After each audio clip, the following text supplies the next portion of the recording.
Hello kids, देखिए हम अपने एक्सरसाइज नंबर 3.3 थर्ड क्वेश्चन से आगे कंटिन्यू कर रहे हैं। काफ़ी अच्छे क्वेश्चन हैं। देखिए आपको इक्वेशंस को सॉल्व करना तो आ चुका है by using substitution method.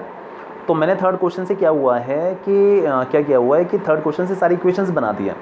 Solve आपको करना आ गया, आप सॉल्व करके देखिएगा। अगर कोई आंसर आपका मैच नहीं करता है, कहीं कोई प्रॉब्लम आती है तो बताइएगा, ठीक है। तो मैंने सिर्फ इक्वेशन बनाई हुई है, सॉल्यूशन आप अच्छे से समझ चुके हैं कि आपको किस तरीके से सब्स्टिट्यूशन मेथड को लगाना है और एक्स और वाई की वैल्यूज़ फाइंड आउट करनी है, ठीक है।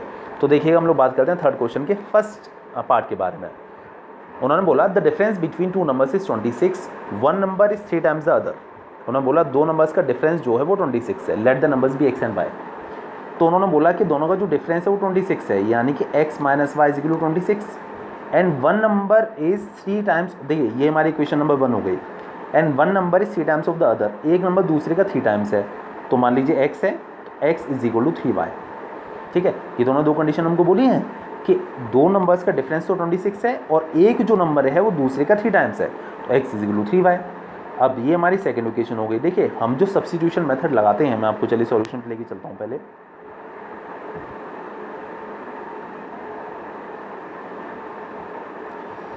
थर्ड ये रहा।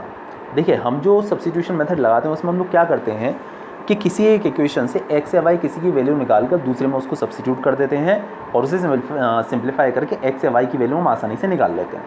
देखिए यहाँ पर जो सेकंड इक्वेशन है इसमें आपको x की वैल्यू ऑलरेडी पता है कि x is equal to 3y, आप सब्स्टिट्यूट कर सकते हैं। x की वैल्यू आपके पास 3y है, तो हम सीधे सीधे क्या करेंगे, substituting the value of x in equation number 1, ठीक है। सेकंड इक्वेशन से आपको x की वैल्यू पता है तो आप उसे फर्स्ट में x के प्लेस पर डाल दीजिए जो कि 3y है। तो आपको देखिए यहाँ मिल जाए, जब आप यहाँ पर 3y सब्स्टिट्यूट करेंगे तो 3y minus Y is equal to 26 और 3y माइनस वाई हो गया आपका 2y, तो 2y इज इक्वल टू 26। हम y निकालेंगे तो 2 का ऐसा डिवीजन कर दिया जाएगा, आपको मिल जाएगा 13, तो y की वैल्यू 13 आ गई। अब y की वैल्यू देखिए आप वापस यहाँ पर डाल दीजिए तो आपको x इज इक्वल टू मिल जाएगा 3 इंटू 13 मतलब कि 39। तो ये दो नंबर्स हो गए आपके 39 और 13। उन्होंने बोला था दो नंबर्स हैं, दोनों का डिफरेंस 26 है, तो आप देख सकते हैं, देखिए दोनों का डिफरेंस 26 है, ठीक है। और एक नंबर दूसरे का 3 टाइम्स भी है, सही है ना। तो हमारा आंसर ठीक है। चलो इसके बाद देखते हैं हम अपना जो नेक्स्ट है सेकंड वाला पार्ट इसका। देखिए मैंने सिर्फ इक्वेशन बनाई हुई है और नोट्स में आपको भेज दूंगा सारे के सारे अभी थोड़ी देर में, तो बाकी सॉल्व आप ज़रूर करिएगा, ठीक है। चलिए थोड़ा सा टाइम निकालिएगा मैनेज करके। सेकंड वाला, the larger of to supplementary angles exceeds the smaller by 18 degrees. उन्होंने बोला दो सप्लीमेंट्री एंगल्स हैं। देखिए पहले मैं आपको याद दिला दूं कि सप्लीमेंट्री एंगल्स क्या होते हैं। सप्लीमेंट्री एंगल्स वो होते हैं जिनका सम 180 डिग्री होता है।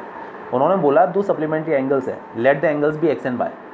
अब उन्होंने सीधे तो बोला कि सप्लीमेंट्री हैं तो एक रिलेशन तो हो गया X plus Y is equal to 180 degree, एक रिलेशन तो हो ही गया क्योंकि सप्लीमेंट्री एंगल्स हैं आपस में। अब उन्होंने बोला कि जो उसमें से लार्जर वाला एंगल है दैट एक्सीड्स मतलब ज़्यादा, तो जो लार्जर वाला एंगल है वो स्मॉलर वाले एंगल से 18 डिग्री ज़्यादा है, यानी x minus Y is equal to 18, ठीक है। देखिए कोई भी एंगल लार्जर हो सकता है x या y में से कोई भी, तो मैंने x को बड़ा मान लिया है।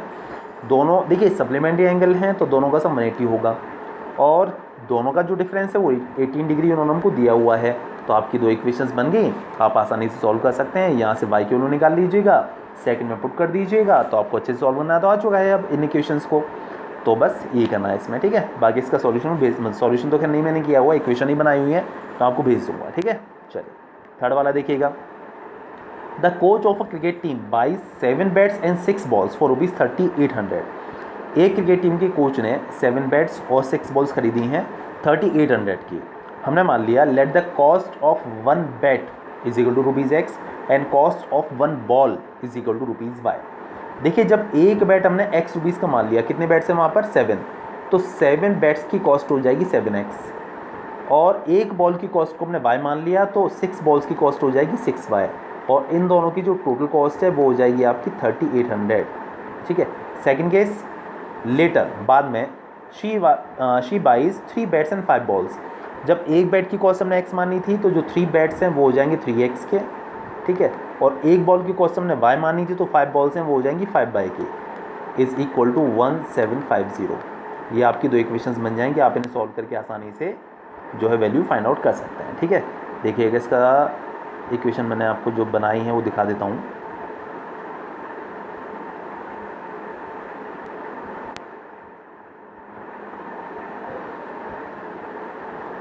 देखिए अच्छा खासा लिखा हुआ है मैंने,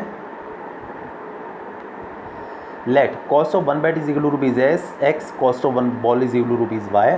एक इक्वेशन ये बन गई, एक इक्वेशन ये बन गई। सब्स्टिट्यूशन मेथड से आप इन्हें सॉल्व करना अच्छे से जानते ही हैं। पहले फर्स्ट वाली इक्वेशन को ले लीजिएगा, वहाँ से एक्स या वाई किसी की वैल्यू ऑब्टेन करिएगा, सेकंड में उसको सब्स्टिट्यूट करके आप अच्छे से निकाल लेंगे, ठीक है। नहीं आए तो बेझिझक पूछिएगा ज़रूर, ठीक है, विदाउट एनी हेजिटेशन। इसके बाद हम देखते हैं अपना, देखिए इसका नेक्स्ट वाला पार्ट जो है,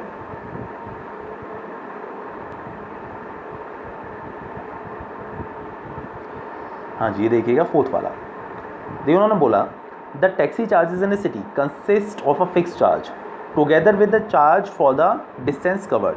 देखिए क्या होता है, जैसे हम लोग कहीं जाने के लिए टैक्सी करते हैं तो टैक्सी वाला जनरली हमको क्या बोलता है कि देखिए भैया आप चाहे कहीं भी जाइए, आप चाहे लोकल आगरा में ट्रैवल करिए या लोकल कहीं और ट्रैवल करिए, लेकिन आपको क्या करना है कि आपको मुझे 250 किलोमीटर का चार्ज तो देना ही देना है, ऐसे कर देते हैं वो लोग, तो उसे बोलते हैं फिक्स चार्ज।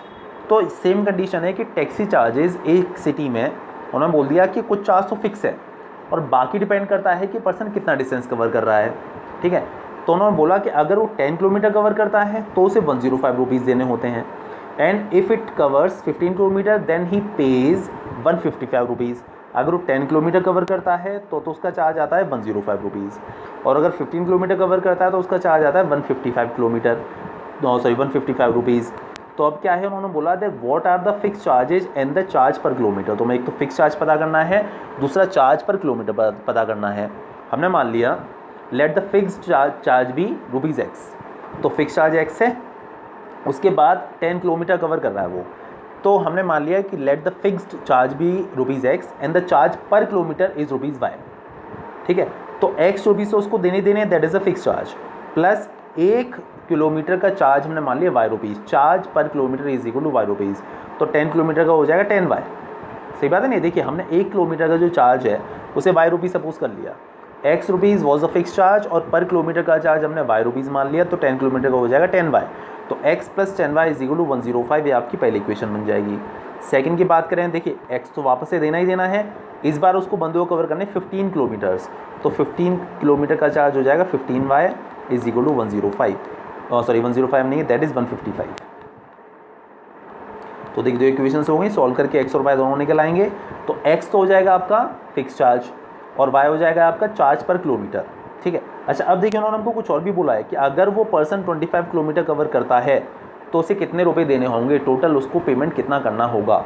देखिए हमने एक्स रुपीज़ मान लिया था फिक्स चार्ज, मान लीजिए एक्स की वैल्यू निकल कर आती है 10 रुपये मान लिया फॉर एग्जाम्पल, और चार्ज पर किलोमीटर मान लिया निकल कर आता है 8 रुपीज़, तो 25 किलोमीटर के कितने रुपये उसको देने होंगे समझिएगा।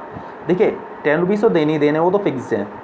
8 किलोमीटर 8 रुपीज़ पर किलोमीटर के हिसाब से अगर हम 25 किलोमीटर का चार्ज पता करेंगे तो हमारी जो कॉस्ट हो जाएगी वो हो जाएगी 25 इंटू 8, 25 इंटू 8 मतलब कि 200 प्लस 10, यानी कि इस केस में आपका जो आंसर आ जाएगा वो 210 रुपीज़ निकल कर आ जाएगा, ठीक है। कोई दिक्कत वाली बात नहीं, समझ में आ गया होगा अच्छे से। चलिए इसके बाद हम बढ़ते हैं नेक्स्ट क्वेश्चन की तरफ, जो कि है 5th वाला पार्ट इसका। A fraction becomes 9/11 if 2 is added to both the numerator and denominator. एक फ्रैक्शन है, मान लिया फ्रैक्शन है हमारा x/y, उन्होंने बोला अगर इसके न्यूमरेटर और डिनोमिनेटर दोनों में 2 ऐड कर देते हैं, न्यूमरेटर में भी 2 और डिनोमिनेटर में भी 2, then it becomes equal to 9/11, ठीक है। यहाँ से हम क्रॉस मल्टीप्लाई करके इक्वेशन बना लेंगे। अब आगे क्या उन्होंने बोला, उन्होंने if 3 is added to both the numerator and denominator then it becomes 5/6। इस बार क्या करना है आपको, न्यूमरेटर और डिनोमिनेटर दोनों में 3 ऐड करना है, यानी x plus 3 upon y plus 3 and that is equal to 5/6। यहाँ पर भी क्रॉस मल्टीप्लिकेशन कर लेंगे और यहाँ से भी आपकी x और y में एक इक्वेशन बन जाएगी, x और y की वैल्यूज़ आ जाएंगी और x और y की जो भी वैल्यूज़ आएंगी उसके अकॉर्डिंग हमारा फ्रैक्शन बन जाएगा। देखिएगा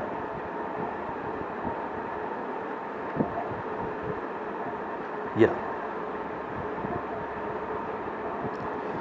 late fraction is equal to x/y। अब न्यूमरेटर डिनोमिनेटर दोनों में 2 ऐड करके x plus 2 upon y plus 2 is equal to 9/11। 11 का यहाँ मल्टीप्लाई किया, y प्लस 2 का इधर किया, जब 11 का यहाँ करेंगे तो आपको आएगा 11x प्लस 22, y प्लस 2 का 9 से करेंगे तो आपको हो जाएगा 9y प्लस 18। देखिए 9y में इधर लेकर आते हैं तो 11x minus 9y is equal to 18 minus 22, 18 minus 22 मतलब -4, एक इक्वेशन होगी। दूसरे वाले केस में उन्होंने बोला था कि न्यूमिनेटर और डेनोमिनेटर अगर दोनों में 3 ऐड कर दिया जाता है तो मतलब x + 3 upon y + 3 then that becomes equal to 5/6। Again cross multiplication कर लेंगे और उसी तरीके से आपकी दूसरी इक्वेशन बन जाएगी x और y की। तो अब आप दोनों इक्वेशंस को आसानी से सॉल्व करके x और y दोनों की वैल्यूज़ निकाल सकते हैं। अच्छा, एक बात और मैं कहना चाहूँगा, जैसे मान लीजिए कि x की वैल्यू सपोज टू भी निकल कर आती है 7, y की वैल्यू निकल कर आती है मान लीजिए 9, तो आपको अपना आंसर फ्रैक्शन की फॉर्म में देना है। तो आपका आंसर हो जाएगा, जो आपका फ्रैक्शन है वो हो जाएगा आपका 7/9, ये आपका आंसर कंसिडर किया जाएगा।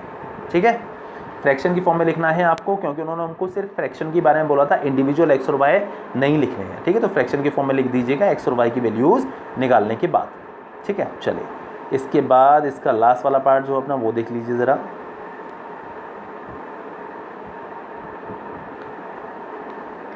फाइव ईयर्स हेंस, 5 साल के बाद, the age of Jacob will be 3 times the age of a son. तो जैकब की एज अपने बेटे की एज की 3 टाइम्स हो जाएगी। ठीक है, अब से 5 साल के बाद। प्रेजेंट एज हम जैकब की एज x मान लेते हैं और उसके सन की एज हम y मान लेते हैं। ठीक है, तो देखिए ये प्रेजेंट एज हमने उनकी मानी है। 5 साल के बाद देखिए, अब मान लीजिए ऐसे मान लो कोई पर्सन 10 ईयर्स का है, तो 5 ईयर्स के बाद 15 का हो जाएगा, तो +5 कर देंगे उसमें। ये हमने दोनों की प्रेजेंट एजेस को मान लिया है। तो 5 ईयर्स के बाद इसकी एज हो जाएगी x + 5 और इसकी एज हो जाएगी y + 5। तो उन्होंने बोला है कि जैकब की एज अपनी बेटी की एज की कितने टाइम्स होगी? 3 टाइम्स। तो जैकब की age is equal to 3 times of the son's age. ठीक है ना, जिसका 3 टाइम्स बोला उसी में 3 का मल्टीप्लाई करना होता है आपको। तो जैकब की एज यानी कि Jacob's age will be equal to 3 times of the son's age. तो यहाँ से हम इक्वेशन बना लेंगे। चलिए नेक्स्ट केस क्या है, उन्होंने बोला 5 ईयर्स अगो, 5 साल पहले। 5 साल पहले देखिए जैकब रहा होगा x - 5 का, उसका बेटा रहा होगा y - 5 का। तब इनके एज में क्या रिलेशन था? Jacob's age was 7 times that of his son. तो जैकब की जो एज थी वो अपने बेटे की एज की, उसकी बेटे की एज की 7 टाइम्स थी। यहाँ से आपकी दूसरी इक्वेशन बन जाएगी और वापस से वही दोनों को सॉल्व करके हम आसानी से x और y दोनों की वैल्यूज़ निकाल सकते हैं। तो जैकब की भी एज आ जाएगी और उसके सन की भी एज आ जाएगी। ठीक है, देखिएगा, let age of Jacob is equal to x years, age of his son is equal to y years. तो 5 साल के बाद होगा x + 5 का, 5 साल के बाद होगा y + 5 का। अब उन्होंने हमको क्या बोला था कि जैकब की एज उसकी बेटी की एज की 3 टाइम्स होगी उस केस में। तो जैकब की एज इज इक्वल टू उसकी बेटी की एज का 3 टाइम्स। अब देखिए 3 का मल्टीप्लिकेशन करते हैं इसके अंदर, तो हमें मिलेगा 3y + 15। इक्वेशन बनाने के लिए देखिए x और y वाले टर्म्स एक साइड होने चाहिए, कॉन्स्टेंट एक साइड होने चाहिए।